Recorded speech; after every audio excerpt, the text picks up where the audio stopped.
여러분 안녕하십니까, 백운기입니다. 화물연대 파업이 끝날 조짐이 보입니다. 오늘 총파업 철회 여부를 결정하기 위한 투표가 시작이 됐는데요. 잠시 후 12시쯤에 결과가 나올 것 같습니다.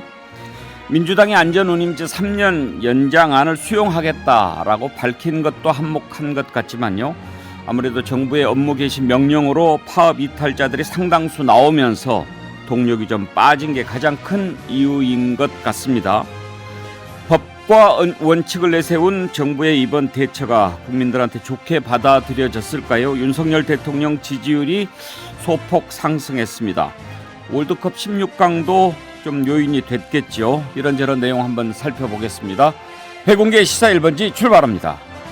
네, 오늘 함께할 네 분 패널 소개하겠습니다. 박진영 숙명여대 개공교수, 장윤선 정치 전문 기자, 최수영 메시지 컨설턴트, 최양호 인포스닥 데일리 기업정책연구원장 나오셨습니다.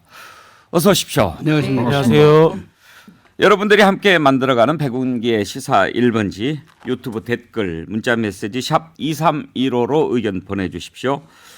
저희가 소개해드리고 준비한 선물 있습니다.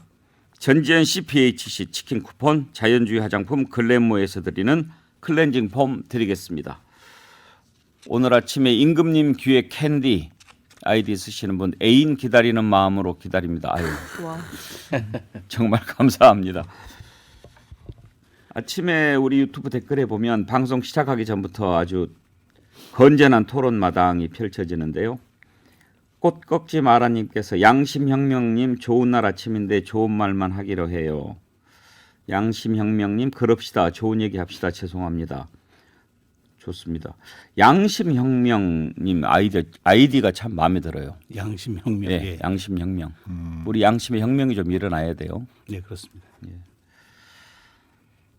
이은주님 인신공격, 욕설, 도백을 지역 비하 발언은 제발 자제합시다. 저는 뭐 여기에서 뭐 어떤 특정한 편을 드는 그런 댓글 얼마든지 환영입니다. 다만 이제 지역 관련 발언하는데 그 이해가 안 돼요. 지역이 왜 나오는지 모르겠어요. 지역 방송이라 그런가? 자, 오늘 화물연대 파업 찬반 투표가 열리는데 지금 전체적으로 보면 동력이 좀 빠진 느낌이 있죠, 장윤선 기자? 그 동력이 빠진 측면이라기보다 전체 화물 노동자를 봤더니요. 전체 규모가 43만 명인데 그 중에서 조합원이 2만 5천 명 정도밖에 되지 않는다고 해요. 근데 사실상 과거에는 이제 파업을 하게 되면 비조합원들이 상당히 그래도 동참을 했는데 이번 경우에는 동참을 많이 하지도 않았고 그리고 또 실제로 파업 시작되면서 또 조금 복귀한 업무 복귀 명령에 따라서 많이 복귀를 한 이런 상황인 것 같고요. 아마도 11시 10분까지 이제 곧 취합을 하겠네요. 취합을 해서 12시에 발표를 하게 될 예정인데 아마도 파업 철회 결정을 내릴 가능성이 높은 것으로 그렇게 전망을 하고 있습니다. 무엇보다 굉장히 정부가 강경 대응을 했습니다. 무엇보다 이제 첫 번째 1차 처분이 운행 정지 30일 그리고 안 되면 2차로 운행의 자격을 박탈해 버린다라고 하니까 생존권이 걸린 노동자들 입장에서는 자칫 잘못하다가 경우에 따라서는 정말 운행 자격이 정지되는 상황까지 가면 좀 운명이 걸린 거 아니겠습니까? 그래서 뒤로 물러서는 이런 상황인 것 같습니다. 보름 됐죠. 보름 됐는데 화물연대 파업이 좀 흔들렸다고 할까요? 그 이유를 어디에서 찾아야 될까요? 최양호 원장께서는 어떻게 분석하십니까? 일단 화물연대 이제 뭐 종사하시는 근로자들 분들 보시면 15일 넘어가면 사실 이제 생계에 지장이 있을 수 있는 부분들이 이제 발생을 할 수밖에 없고요. 그다음에 뭐 가장 큰 이유는 뭐 강대강의 어떤 원칙에서 일단은 정부 쪽에서 라인을 한 발 더 뒤로 얘기를 안 하면서 나왔고요. 이제 명분 싸움에서도 지금 뭐 원래는 3+3을 얘기를 했어요. 세 가지의 종목을 확대하고 그다음에 3년을 이제 연기하는 부분들인데 절충안이 나온 상황이기 때문에 동력들은 빠지는 부분들이 이제 봐졌고요. 근데 이제 국민들의 지지가 어느 쪽으로 갔냐? 일단 자동차에 기름 못 넣게 시작되면서는 불편을 느낄 수밖에 없은 부분들이 있어서 무게추가 좀 기울은 부분들이 있다고 보여집니다. 박지정 교수, 아무래도 그 화물연대 파업에 참가하신 분들이 생각하기에 좀 이 정부는 씨알도 안 먹힐 것 같다, 얄짤 없을 것 같다, 이런 두려움 그런 게 좀 있었을 것 같아요. 뭐 있었다고 보고요. 플러스해서 외로움 이런 것도 저는 화물연대가 존재했을 것 같아요. 금방 우리 최영호 소장님 말씀하신 내용에서 사실 전국의 주유소가 뭐 11,000개, 12,000개 가까이 되는데 문을 닫았던 곳은 100곳도 채 안 됩니다. 그럼에도 불구하고 여론에서 이 화물연대의 파업이 경제이기의 주범인 양 막 도배가 되는 상황, 이런 상황들에서 부담을 느꼈을 거고요. 또 한편 지적하지 않을 수 없는 게 야당입니다. 갈등의 순간이 있을 때 그 갈등의 현장을 조정하라고 존재하는 게 정치입니다. 그런데 과연 이 야당과 국회가 적극적으로 나서서 애초부터 조정을 했는가? 갈등의 폭이 아주 커지고 어떻게 보면 정부에서 저는 증폭시킨 측면이 있다고 봅니다. 그런 측면에서 이 노조가 소수파로 몰리는 상황이 되어서야 이제서야 이제 개입을 하다 보니까 이미 사전 여론전 프레임에서 진 상황이었다. 그렇기 때문에 참 어쩔 수 없이 이렇게 밀리는 상황이 되지 않았나, 그런 생각이 드는데요. 한편으로는 이 화물연대가 가지는 자영업자 노조의 성격도 여기에 저는 포함되어 있지 않았나, 뭐 그런 생각이 듭니다. 말씀하신 것처럼 당장의 생계를 걱정해야 되는 상황이기 때문에 대기업이나 어떤 뭐 기업 노조들하고는 다른 측면이 존재한다, 그런 게 있는 것 같습니다. 우리가 이따가 여론조사도 자세히 살펴보겠습니다만, 최수영 컨설턴트, 이번 그 갤럽 여론조사에서 화물연대 파업에 대해서 어떻게 생각하는지 물어본 항목이 있거든요. 정부가 잘하고 있다가 31%, 잘못하고 있다가 51%로 정부 노동계 파업 대응에 대해서는 부정적인 평가가 더 많게 나왔거든요. 그렇지만 이 부분이 좀 눈에 띕니다. 그러면 어떻게 해야 되겠느냐. 현행 3년 더 연장해야 된다가 26%고 화물차 안전운임제 범위 확대를 지속적으로 시행해야 된다가 48%예요. 그러니까 좀 더 큰 틀에서의 타결을 바라는 것 같고, 이제 가장 주목되는 게 화물연대가 주장이 관철될 때까지 파업을 계속해야 한다가 21%밖에 안 나왔어요. 우선 업무 복귀 후에 협상하는 것이 좋겠다가 71%거든요. 그러니까 정부가 잘하고 있는 것 같지는 않지만 일단은 복귀하고 협상해라. 그다음에 협상해라라는 게 이제 국민들 여론인 것 같아요. 그러니까 저는 이제 좀 전에 세 분 다 말씀 주셨는데, 저는 어떤 일을 성사시키기 위해서는 세 가지 요소가 이제 복합적으로 좀 작용돼서 이게 우호적으로 가야 됩니다. 첫 번째가 일단 명분이고요. 두 번째가 동력이고, 세 번째가 여론전이거든요. 근데 이 세 가지 삼박자 요소에서 화물연대가 말하자면은 제가 보기에 적절한 대응을 하지 못했어요. 그러니까 왜냐하면 지금 여기에 나왔지만 정부의 대응에 대해서는 사실은 굉장히 많은 정부 31%라면 대통령이 최저 지지율에 근접했을 때 수치거든요. 그러니까 아주 국민의힘을 지지하는 극렬 지지층 외에는 모든 51%가 어쨌든 좀 마음에 들지 않는다라는 그 얘기를 했는데, 그럼에도 불구하고 화물연대가 겨우 파업을 철회하는 지금 투표에 돌입한 그런 상황은 첫 번째가 시기적으로도 매우 안 좋았는데, 제가 보기에는 그 9호의 메시지도 굉장히 좀 과격했어요. 물류를 멈춰 세상을 바꾸자라는 그게 이번에 메인 슬로건이었거든요. 지금 이렇게 글로벌 경제위기 상황에서 물류를 멈춰 세상을 바꾸자 하는데, 이거는 저는 말하자면 조직 이기주의로 국민들 눈에 비쳤을 가능성이 높다고 봅니다. 두 번째가 이제 끌고 나갈 동력이 있느냐. 그런데 야당과의 연대도 그다음에 그 주변에 민주노총 산하의 여러 가지 기업들이 시기적으로 이번에 그 임금 협상 같은 게 다 타결된 상황에서 지금 끌고 나가려니까 동력도 좀 부족했다 보고, 세 번째가 여론전에서 밀렸죠. 그러니까 다시 말하면 우리가 이른바 좀 제도권 언론이 그렇게 좀 불리한 보도를 한다 하더라도 충분히 그런 것을 그러면 다른 방식으로 우리들의 파업이 정당하다는 것을 좀 알려주는 그런 힘이 있었어야 되는데, 전혀 그런 전술적 면에서 제가 보기에 타당하지 못했어요. 그러다 보니까 이렇게 결과가 나온 거죠. 그러니까 우선 업무 복귀 협상해라. 정부의 손을 들어준 거죠. 결과적으로는 당신들이 정부가 이렇게 대응하는 건 적절치 않아 보이지만 그럼에도 불구하고 당신들은 빨리 파업 처리하고 들어서 복귀한 다음에 3년 연장을 하든 일몰제를 폐지를 하든 제도적으로 하든 그거는 제도권 안에서 다시 한번 논의해라라는 게 국민들 여론이라고 본다면은 저는 이 세 가지와 맞물려서 민주노총의 어떤 그런 것들 전술 전략들이 조금 이번에는 국민들의 마음을 사기에는 매우 역부족이었다 이렇게 저는 평가합니다. 근데 제가 이 방송 들어오기 전에 화물연대 교선국장하고 이제 통화를 좀 했는데요. 그 언론에 대한 그 서운함 뭐 이런 게 굉장히 많이 있었습니다. 실제로 보면 언론 보도량이 굉장히 많이 있었고요. 대부분의 언론들이 재계 입장을 대변하는 보도들이었습니다. 그러니까 파업에 따른 피해가 어느 정도가 되는지 아주 구체적인 수치로 다 이제 얘기를 했는데 특히 이제 한국철강협회 보도를 보면은 포스코나 현대건설 뭐 해가지고 실제로 차질이 생기는 게 1조 2천억이다. 그러니까 이번 파업으로 생기는 그 단순 피해액이 1조 2천억이나 된다. 뭐 이런 얘기를 했고요.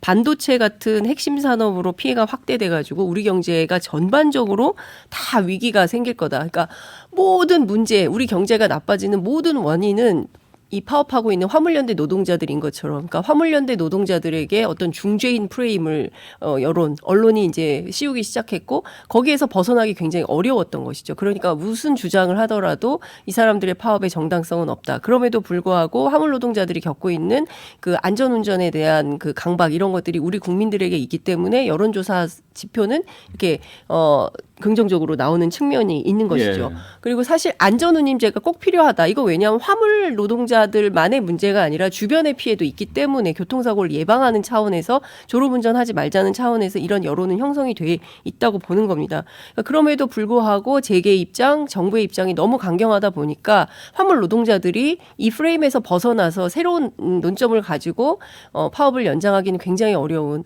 이런 상황이 아닌가 싶습니다. 저는 파업이 심하게 정부가 주도한 조작된 여론일 수도 있다는 생각이 드는 게요. 물류를 멈춰 세상을 바꾸자고 했는데 이 화물연대가 물류를 멈출 만큼의 능력이 안 돼요. 솔직히 말씀드리면 노조 조직률도 그렇고 실제로 이 화물연대 파업에 대해서 산업부에서 무슨 이야기를 하냐면은 산업 현장에 별 영향이 없다 이런 이야기를 합니다. 그 노조라는 것이 파업이 세상을 멈출 만큼 힘이 있으면 실제로 정부가 손을 들 수도 있어요. 그 정도 이 노조가 강성 노조도 아니고 사실은 귀족 노조도 아니고 한편으로 보면 이제 사회적 약자인 겁니다. 그런 측면에서 이 실제 조직력도 세지 않고 투쟁력도 세지 않은 상황에서 여론에 얻어맞아 버리니까 바로 이렇게 주저앉아 버린 거고요. 국회에서도 뭐 정당의 도움도 못 준 거고 그런 상황이 된 겁니다. 물류를 멈춰서 세상을 멈추자라고 하는 건 사실 화물연대가 이번에 만든 구호는 아니죠. 아니죠. 원래부터 원래부터 했던 건데요. 네, 네. 이번에는 어떻게 보면 이제 강력하게 대응하면서 정부의 선전전이 더 좀 먹힌 측면도 있는 것으로 보이고 무엇보다도 이제 화물연대가 파업하면서 내세웠던 여러 가지 안전운임제 또 일몰 뭐 이런 표현들이라든지 되게 이제 파업이 성공하고 동력을 얻으려면 국민들이 같이 공감을 해줘야 되잖아요. 그런데 이제 그런 부분들이 쉽게 국민들한테 도대체 뭘 주장하는 거지? 이건 우리 생활에 어떤 영향이 있는 거지? 이런 게 좀 밀접하게 와닿지 않은 측면도 그렇죠. 예, 네. 이유가 그러니까 이제 화물연대 노동자들 취재를 해보면 굉장히 이제 악조건인 거예요. 그러니까 노동자성도 인정받지 못하고 뭐 정부는 자영업자라 그러고 노동자도 아니면서 또 그러면서 또 업무 복귀 명령은 하고 막 이런 여러 가지 복잡성 속에서 제일 고통스러웠던 게 교섭 창구가 없었다는 겁니다. 교섭 창구가 없었기 때문에 정부를 직접 상대하기 어려우니까 야당을 통해서 교섭을 이제 좀 부탁을 했던 상황이었어요. 그래서 국토위의 최인호 간사가 이제 그거를 민주당이 좀 더 적극적인 역할을 할 줄 알았는데 제가 오늘 확인해 보니까 백브리핑에서 기자들한테 그런 얘기를 한 거예요. 그 화물연대하고 협상이 다 완성되지 않은 가운데 그냥 어제 3년 연장하는 안을 그러니까 3+3을 원래 요구했는데 3년만 그 연장을 하고 그 세 가지 종목에 대해서 확대하는 것은 하지 않는 방향으로 그냥 일방적으로 그냥 합의를 해버린 거예요. 화물연대하고 합의하지 않은 가운데 이거에 대해서 굉장히 뭐랄까. 아니 우리랑 얘기도 안 하고 우리의 교섭 창구였던 민주당이 자기네들 멋대로 그냥 여당하고 협상해서 끝내버린 이런 차원이 되는 것이죠. 저는 민주당이 야당으로서 사회적 약자들하고 연대하고 가려고 한다면 화물연대하고 충분한 교섭을 해서 이 사람들의 요구를 좀 반영할 수 있는 방향으로 야당으로서의 역할을 해야 되는데 전혀 그러지 못한 역할을 했다는 것에 대해서는 제가 보기에는 존재론적 의문을 좀 자꾸 갖게 되는 이런 측면이 있습니다. 민주당이 지금 그럴 정신이 있을까 싶어요. 그럴 정신도 근데 이거 없으면서 정당의 존재 이유인데요. 이 금태섭 의원이 이런 지적을 했거든요. 지금 이게 우리 사회가 이런 식으로 하면 파시즘으로 간다 이런 이야기를 했거든요. 파시즘이 어떻게 시작이 되냐면은 사회적 약자를 짓밟는 데 있어서 제도권 정당들이 암묵적으로 묵시해 버리거나 동의해 줘 버려요. 그런 상황들이 만들어지면서 결국은 이제 파시즘으로 가는 건데 이거 당연히 말씀하신 것처럼 민노총에 대해서 비토적인 어떤 의견이 있는 게 사실입니다. 그럼에도 불구하고 사회적 약자라는 것은 인정돼야 되고 그런 하나의 좀 이 핸디캡을 안고라도 야당은 여기에 대해서 또 협상 대행 창구라든가 이익 보호에 역할을 해줘야 되는 거거든요. 그렇지 않으면은 야당의 핵심 지지 세력이 어떻게 생깁니까? 아무튼 이제 이렇게 파업연대가 오늘 투표를 해서 파업을 끝내는 것으로 결정이 됐을 경우에 이번 파업이 남긴 것은 무엇일까 하는 부분도 한번 생각해 볼 필요가 있을 것 같습니다. 일단 우리 청취자분들 의견 보내주신 거를 보면은요. 김윤호님, 먹고 살아야 하기 때문에 어쩔 수 없는 선택입니다. 없는 자 약자는 어떤 법에 호소하겠습니까? 먹고 살기 바쁜데 배부른 사람들 주머니에 여윳돈이나 있지요. 좀 안타까운 마음이 있으신 것 같고요. 그리고 플라워 선 쓰시는 분, 검사 출신 정권이 무섭긴 하네요. 이영주님, 앞으로 일만 터지면 강경 대응하겠네. 그런 의견 주셨고요. 부산이대희님은요. 민주당이 안전운임제 3년 연장안 받은 이유는 정부와 화물연대 사이 서로 잡아당기는데 팔이 떨어지는 거 볼 수 없어서 선택한 것입니다. 그러니까 이제 양쪽에서 막 이렇게 잡아당기는데 이거라도 안 해주면 안 될 것 같다 해서 민주당이 3년 연장안 법안을 만들어주겠다라고 하는 거죠. 그러니까 당장 이거 안 하면은 이제 일몰제가 되기 때문에 없어지니까 우선 이거라도 합의를 하자라고 했을 수는 있는데요. 그럼에도 불구하고 민주당이 적극적으로 교섭을 하고 있다는 인상은 별로 주지 못했습니다. 3+3 정도는 해줄 수 있다고 저는 생각을 했는데 워낙 정부하고 여당이 강경하게 나오니까 그냥 미리 주저앉은 것은 아닌가, 싸워보지도 않고 그냥 물러선 것은 아닌가라는 생각이 좀 들어서 워낙 또 화물연대가 뭐 여론 시장에서 궁지로 몰리고 하니까 적극적으로 방어하기보다는 정부 여당 편을 들어준 거 아닌가 이런 생각이 듭니다. 이제 결과가 어떻게 나올지 한번 지켜보겠습니다만 아무튼 화물연대 파업 이번에 가장 국정과 관련한 큰 이슈였고 이걸 어떻게 대응하느냐 국민들이 지켜봤는데 원칙을 내세우면서 강경하게 대응했단 말이에요. 이게 오히려 윤석열 정부에게는 도움이 됐던 것 같습니다. 그러니까 평가가 좀 올라갔는데요. 여론조사를 보면 오늘 나온 갤럽이 지난주보다 2%포인트 올라서 대통령 직무수행 평가가 33 나왔습니다. 그리고 부정은 1%포인트 내려가서 60에서 59 떨어졌고 그리고 대체로 모든 여론조사들이 조금씩 올라간 것으로 나옵니다. 몇 가지를 소개해드리면 여론조사 공정에서 한 것은 지난 5일부터 6일까지 조사한 건데요. 지지율이 41.5%가 나왔습니다. 40% 넘어선 것은 한 5개월 만인데요. 물론 이제 추세가 중요하니까 40% 넘었다라고 할 수, 뭐 전부 다 넘은 건 아니고 이 자체로는 넘은 거고 리얼미터도 2.5%포인트 올라서 38.9 그리고 뉴시스가 조사한 걸 보면 39.5% 이 정도로 전체적으로 국정수행평가가 적게나마 오른 것으로 이렇게 나왔습니다. 이유들을 한번 분석해 보고 싶은데 이 여론조사 내용은 중앙선거 여론조사 심의위원회 홈페이지를 참조하시면 되고요. 자세한 내용을 알 수 있습니다.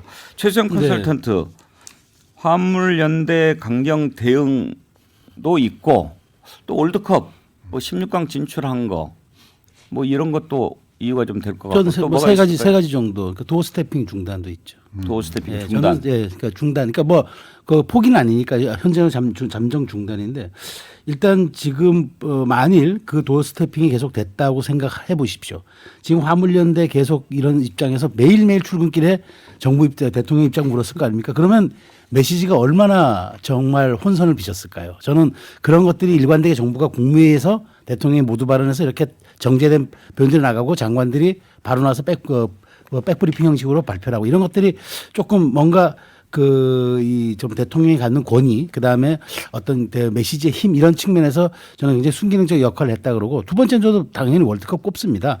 우리가 여론 사회 기법에 우리가 그런 용어가 있어요. 플래그 잇 어라운드 이펙트라고 국기 아래 효과라는 게 있습니다. 계속 태극기가 2주 동안 카타르에서 펄럭이면서 국민들이 정말 한데 모아서 마음을 가지고 지원했기 때문에 그런 국기 아래 결집 효과가 대통령이라는 사람을 중심으로 그 대상을 중심으로 이렇게 이제 좀 반영된 측면이 있고 그래서 어저께 영빈관에서 그런 만찬까지 하면서 또 좋은 시간을 가지면서 또 좀 증폭시킨 그런 측면도 있겠고요. 세 번째는 화물연대에서 어쨌든 윤석열 대통령이 타협하지 않고 원칙대로 뚝심 있게 밀고 간다. 이게 반대로 갤럽 조사에 나온 것처럼 잘못 대응하고 있다는 수치도 많지만 실제로 지지층 사이에서는 그래 믿음직해 역시 뚝심 있어 원칙주의자야 윤석열표 대표 브랜드를 좀 각인시켰던 그런 효과가 이번 여론조사에 반영되면서 2주간 추세가 좀 이렇게 상승 기류를 가져오지 않았나 저는 그렇게 분석합니다. 최양 원장 분석은 어떻습니까? 저는요, 이제 숫자, 이 여론조사 공정에서 나온 거를 찾아보면 좀 재미난 현상이 하나 예. 있어요.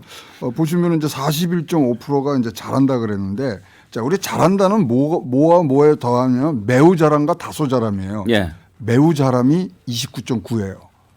대개들 여론조사 나오면 매우 잘함이 좀 적고 잘함이 더 많잖아요. 거꾸로 됐어요. 그럼 못함에 가서 또 보니까 56.7%가 나왔는데 매우 못함이 51.8%가 나오고 그냥 못해 이게 4.9%가 예. 그렇다면은 아까 우리 최재형 원장님 말씀하신 것처럼 이거는 각 지지층의 결집 효과가 분명히 지금 나타난 거고 자, 그럼 이제 보수 쪽에서는 우리가 원하던 상을 지금 보여준 거고 이래서는 안 돼.